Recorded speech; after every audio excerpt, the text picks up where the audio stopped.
Hello and welcome to a very special Friday afternoon, late Friday afternoon, Friday evening almost, daily briefing. We are doing a quick update on Erik Botheim, the Rangers-linked striker who is a free agent.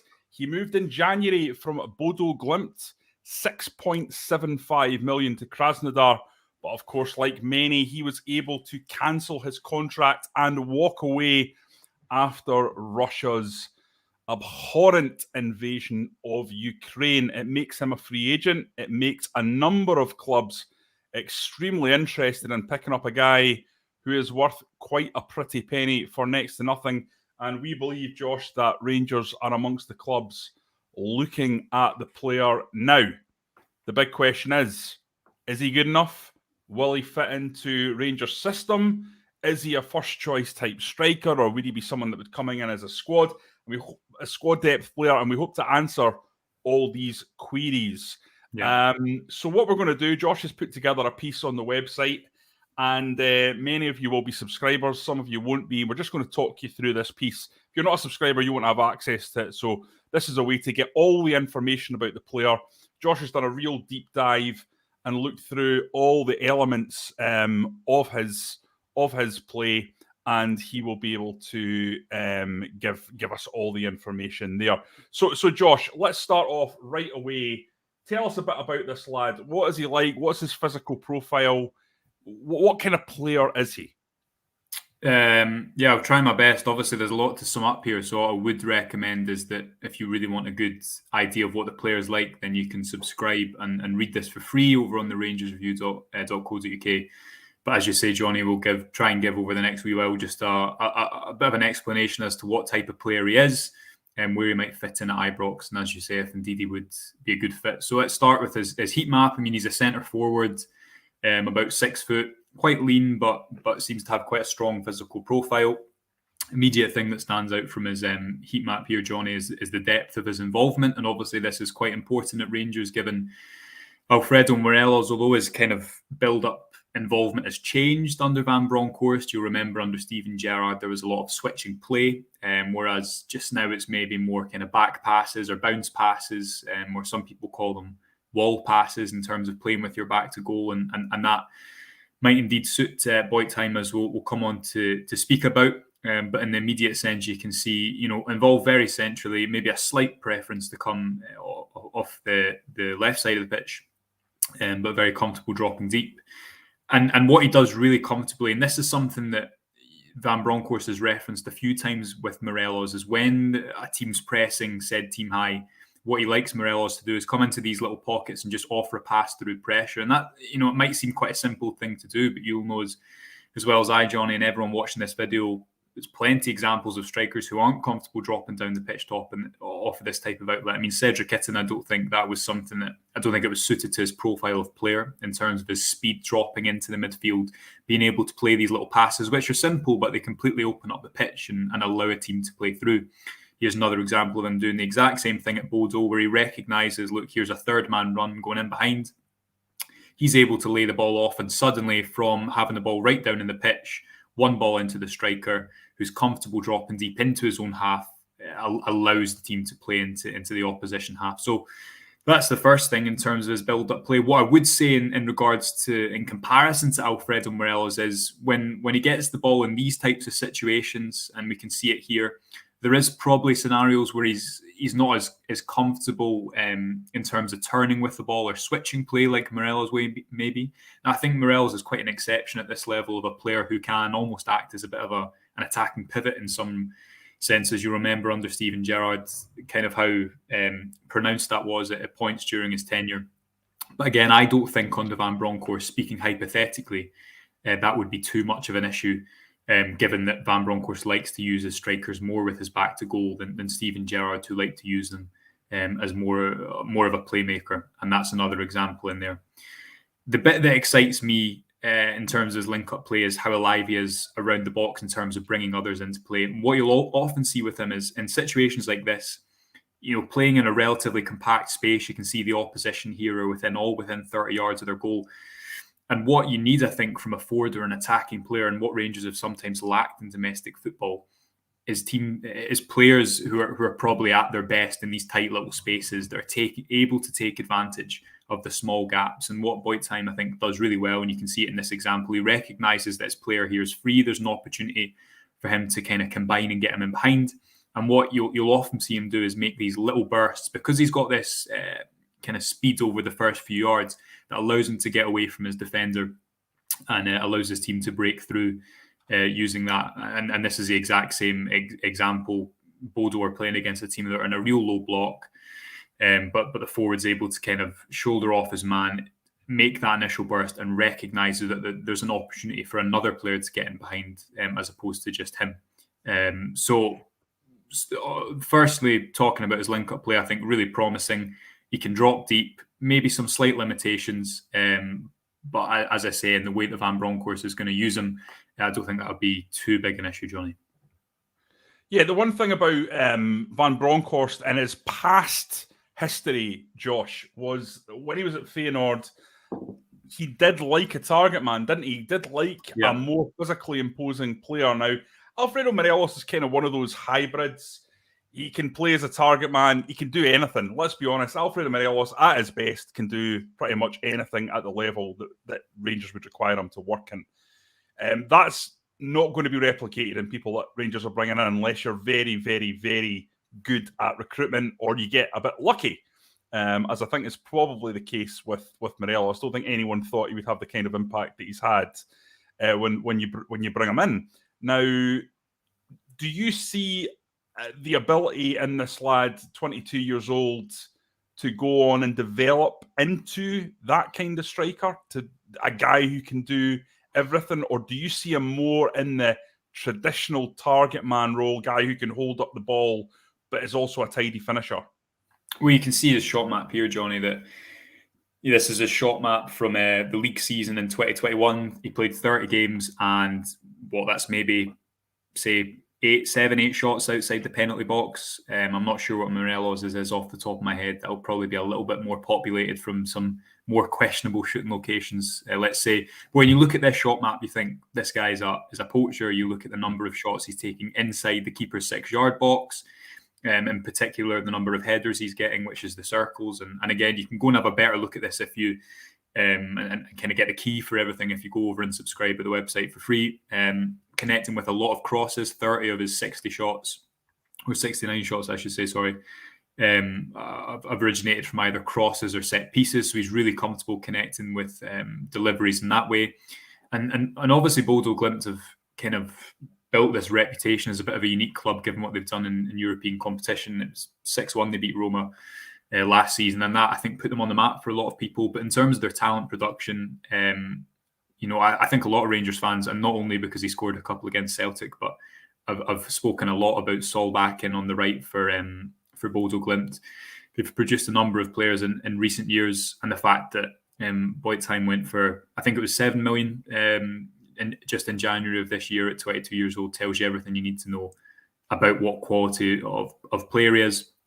And most importantly, I think in conversations like this is, well, can he be effective? It's all very well having a player that scores a lot of goals from running in behind, but you might not have that space. And I think and we can come on to talk about this now, but what kind of is quite exciting when looking at this player, obviously, again, hypothetically, is the fact that a lot of the goals he scores and a lot of the involvement that he has in the penalty box is through him, what I'd say, being able to create this separation and just being a really intelligent mover. So in this example, you can see him here. What I've done is highlighted where he's looking. Now, that's maybe a little bit of a minute detail, you may say, but if you look at where he's glancing at the moment, I think he's seeing this space. He's seeing how he can escape the attention of his marker. And it's actually the area he eventually scores from. If you take it down a little bit longer, and this is one of the things that if you watch a lot of them, you'll see Botheim do plenty of. In this scenario, I think you see so many strikers just go and occupy that space right away, Johnny, and wait for the cross. But because he's quite quick, what he does really successfully most of the time is he knows he's going to beat most defenders in a foot race. So by hanging back here and creating that space, he's effectively saying to his teammate, who's Solbakken in this example, put the ball there and I'll go and time a run perfectly to get in on it. And I think that's quite mature movement and I guess well considered. And and as I say, normally beats defenders in the foot race. Fashion Sakala actually did this in the League Cup semi-final when Starfelt put the ball into his own net, and I don't think it's something that Sakala, we don't think of him as necessarily a very well-oiled player, but that's a good example of how effective it can be. So I think he creates separation really successfully. There's another example there of him doing that, and we can come on to just talk finally maybe about his aerial ability, because that's certainly something that would be required in this Rangers team. Yeah. Before we do that, Josh, we'll come on to that in a second. Just someone asking about the possibility, Duncan here, would he play well in a 2 with Alfredo Morelos? Do you think that's something that's in his locker? Does he play as a single striker when he's been playing for Krasnodar, or back when he played at Bodo Glimt, presumably he was playing as a single striker with 2 wingers off him, because they play a 4-3-3, don't they? Yeah. I don't know. I mean, I kind of reference this at the end of the piece. It's not inconceivable that Van Bronckhorst plays a 3 at the back, but we know how much he loves his wingers. That's certainly kind of, if you think of all the changes he's made, and it's kind of deviated now. You look at the kind of hybrid role that we've discussed, Scott Wright playing on the right towards the end of last season as an example of Van Bronckhorst maybe moulding what he wants to do to the demands of Scottish football, in the same way that Gerrard started with out-and-out wingers and ended up with these 2 number 10s. But I do find it hard to see that Van Bronckhorst doesn't play with the right-sided and left-sided attacker. And also, I guess you'd be tempted to say that both Morelos and Botheim would maybe try and occupy similar zones in terms of coming towards the ball. Obviously, we spoke a lot this season, or last season now, about Kemar Roofe and Morelos occupying the same zone, and can they play together? Roofe, obviously, I think it worked better the season before when he was playing more predominantly off the right. In saying that, if you are playing at home against a team that's just going to sit back, I think there is space for these 2 players, because you need more people that are just destined to be in the penalty box. And certainly if you look at the shot map that we've just had a look at above, then he's certainly got the profile of player that you could see fitting into that, fulfilling the role that Rangers need, which is more goals in domestic competition. Yeah, and he's also a big game player. He's got that big game mentality, hasn't he, Josh? Because he performed perhaps his best in a single game against Roma, a remarkable game, given that Roma went on to win the Europa Conference League under Jose Mourinho. And Bodo Glimt managed to beat them 6-1, including 2 goals and 3 assists from decent. This one guy. So he clearly stands up to be counted in the big games. Yeah, and as I say, I think that was the result that kind of shocked a lot of people when they were saying that Roma's been beaten by a Norwegian team 6-1. And obviously, as you say, I think they'd go on to actually play Bodo Glimt again and actually knock them out. Yeah, and I think Botheim scored a couple of goals, or at least 1 goal over those ties as well. I think 2. And at 22, he's still very young. He plays for the Norwegian under-21 side. Obviously, there's a lot of competition in the Norwegian first team for strikers, namely probably the best out-and-out number 9 in the world. If you don't think of Mbappe as a number 9, being Erling Haaland, certainly the most exciting at the moment. And he's not huge, and this is in reference to his kind of discussion about his aerial ability. He's not like a 6'4" or 6'2" Casiero. I think he comes in at about 6 foot, although I've seen a couple of different figures about that. And again, I think what he does really well in the box, and this is something that when you're playing against a team that's quite deep and space is at premium, you need obviously people that are going to kind of interpret space intelligently. And in the same way that I'm talking about him creating separation so that he can attack space when he's on the ground and in a foot race with his markers, I think what he does well often in the air, and this isn't an example of a goal, but it's just a good example of him hanging at the back post and then coming in to meet across, and that kind of gives him that momentum and again creates that kind of foot race element of it that a lot of his goals derive from. So really intelligent mover in the box. And just finally as well, really active in the defensive phase of the game as well. And this is something that I think Morelos isn't at his best in. I think he can sometimes look a little bit disinterested when Rangers don't have the ball. And this can be a really, again, it's all marginal gains in football, isn't it? And if you've got a striker that's really willing to put in a lot of energy to disrupt what the opposition are trying to do with the ball, kind of in their defensive third, then that can be really beneficial. For example, if Connor Goldson has all the time in the world to distribute, he's going to do that better than when he's getting harried by an attacking player. And if you look at the The frequency of where Botheim is making his defensive actions, a lot of them are again in and around the halfway line. And that's a mixture of pressures, interceptions, when he's coming back to try and get the ball back up the pitch, when he's sat in a kind of defensive block and trying to stop the opposition going through. So that's encouraging as well, and certainly something that I think would be beneficial at Ibrox, because when Rangers were at the best under Steven Gerrard, they had such good counter-pressing ability from the front. They were so aggressive. And what that does, obviously, is it enables you to keep the opposition penned in. And you know, the cliche is that the defensive work kind of starts in the front line, but I think that's really true in modern football. Yeah. We've got a comment here just regarding the general. I can't find it actually, but it doesn't really matter. Just the general kind of sign-in that this would be, Joshua, if Rangers were able to get it over the line. We understand that there are a number of clubs interested.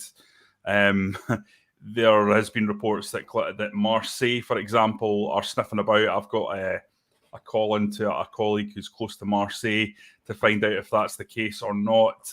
But certainly there is going to be interest in a player with this profile who's available on a free. There's no doubt about that. He was £6.75 million,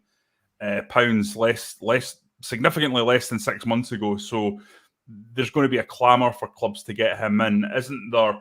But what I would ask is, just as a general example, this kind of signing, Josh, this kind of smart, young player available for little money and exploiting the situation, that's the kind of move you would want to see Rangers make, isn't it?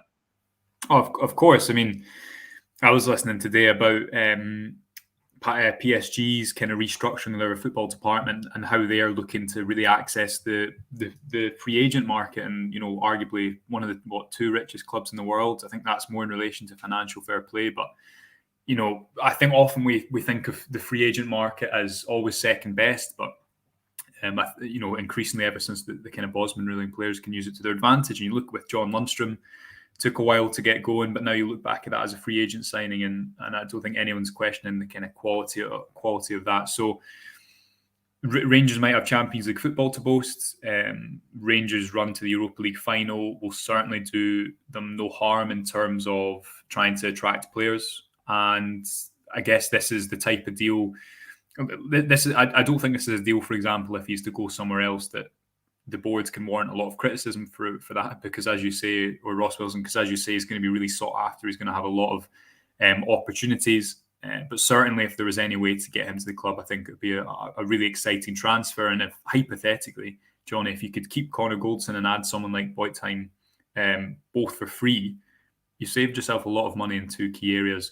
That said, I find it hard to believe that you have him and Morelos in the same team over the course of the season, because I think both want to be that central striker in a 4-3-3, adding Kemar Roofe to the mix as well. And, you know, that's a lot of wages in one area of the pitch. So would be interesting to see if there'd be a resolution, certainly. But if any manager in recent Rangers history is going to be able to kind of accommodate people and be tactically flexible, it would be Van Bronckhorst, wouldn't it? Yes. I mean, listen, guys, I want to just apologise for the fact that his name is all over the place. I mean, we started out with Botheim. Now Joshua is calling him Boytime. I have we don't really know how to pronounce it. We're trying our best. We need Derek. Derek is the expert at these things. He's a natural commentator. He'll go and find out. Now, we went onto YouTube and got a translation of how you're supposed to pronounce the name, but we're already failing miserably. I think we need to listen to other people describe it. A little bit like Ali McCoy's needed to listen to other people say Morelos for a couple of years before he got around to changing his mind that it wasn't Morales. But he got there in the end. Right, guys, listen, we're going to call it a night. It's Friday night. Joshua needs to go out. He's a young man, needs to go out, hit the town, have a few pints, enjoy himself. I'm obviously going to be stuck in here with my young child, and wish I was 20 years younger, but there you go. But before we go, a quick word. William White is asking, guys, can I get a wee shout out for my son, Colton White, age 9, signed for a team last season and got Player of the Year. Well done, young Colton. It won't be long before we're getting your stats sorted out like this. And we'll get Joshua to analyse what you're good at. Just work on your left foot, son. That's all I would say. If you've got a right foot, work on your left. If you've got a left, work on your right. Ambidextrous players, people need them. Josh, any advice for young Colton? No, two-footed, absolutely. And run around a lot. We like, it always seems to be the runners in modern football, doesn't it, Johnny? It does. Athletic runners. That's what we need more of in Scotland. So yes, well done, Colton. That's a terrific achievement. And thanks to William for popping that in there. Guys, listen, we hope you go away and have a fantastic weekend. It's obviously still not much going on in terms of the world of football, but we don't think that's going to be the case for very much longer. The transfer window, it's starting to get going again, that's for sure. And of course, it's not going to be long before the players are back in training. Just over a week now before they are back, and then we will start to see the news begin to flow once again.